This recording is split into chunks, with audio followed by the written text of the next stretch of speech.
Kasih karunia dan damai sejahtera dari Tuhan Allah Bapa kita dan dari anaknya Tuhan Yesus Kristus menyertai kamu. Amin. Selamat pagi saudaraku. Mari kita melakukan tugas panggilan hari ini dipimpin firman Tuhan dari Yesaya 60 ayat 3. Tapi saya akan bacakan mulai dari ayat 1. Ayat 1 sampai dengan ayat 3, demikian firman Tuhan.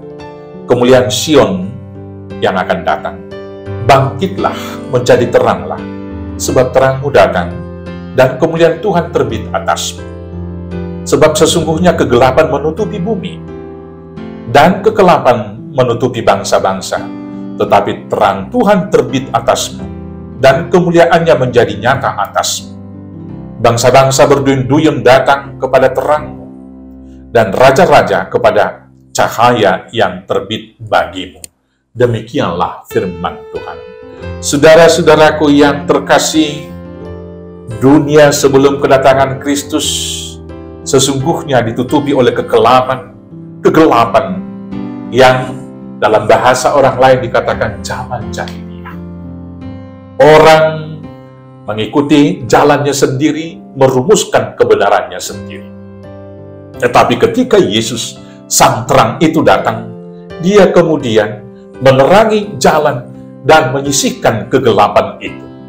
Yesus Kristus yang adalah terang dunia itu kemudian menjadi orientasi yang menuntun jalan hidup setiap orang yang percaya kepadanya, kepada jalan yang damai sejahtera dan jalan yang bahagia.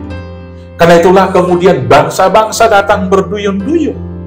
Mereka bahkan raja-raja juga datang kepada cahaya yang terbit atas Sion tersebut. Maka dengan demikianlah bukit kekudusan Tuhan penuh dengan orang-orang yang mencari kebahagiaan, yaitu hidup yang kekal. Saudaraku yang terkasih, Tuhan Yesus kemudian mengatakan kepada kita dalam khotbah di bukit, kamu adalah terang dunia. Kalau Tuhan Yesus yang menjadi terang itu telah memasukkan kita dan menarik kepada dirinya menjadi ikut menjadi terang dunia, maka tugas kita sebagai terang dunia itu yang pertama sekali adalah menyinari dunia yang dalam kegelapan ini. Dengan apa? Dengan senantiasa hidup dalam kebenaran Injil yang dibawa oleh Kristus Yesus tersebut. Yang kedua, hidup di dalam damai sejahtera. Karena itulah misi Allah yang pertama di dalam diri Yesus Kristus, mendamaikan dirinya dengan manusia, supaya manusia itu dimampukan berdamai dengan sesamanya, berdamai dengan lingkungan dan alam ciptaan yang lain. Dan itulah juga kerajaan Allah.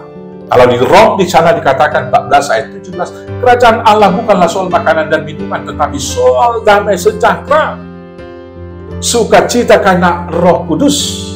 Maka karena itu, kita sebagai pembawa terang, hidup dalam perdamaian dengan Tuhan dan diperdamaikan dengan sesama. Yang kemudian senantiasa hidup bersukacita karena Roh Kudus. Hidup bersukacita karena Roh Kudus bukan reaksi terhadap apa yang ada. Bukan karena ada materi kita bersukacita. Bukan karena kesuksesan kita bersukacita. Tetapi bermazmur dan bersyukur atas segala hal. Itulah sukacita karena Roh Kudus. Maka dengan demikian, kita menjadi pembawa sukacita kepada siapapun dan kepada orang-orang yang bagaimanapun kita hadir. Di sana terang itu akan bercahaya.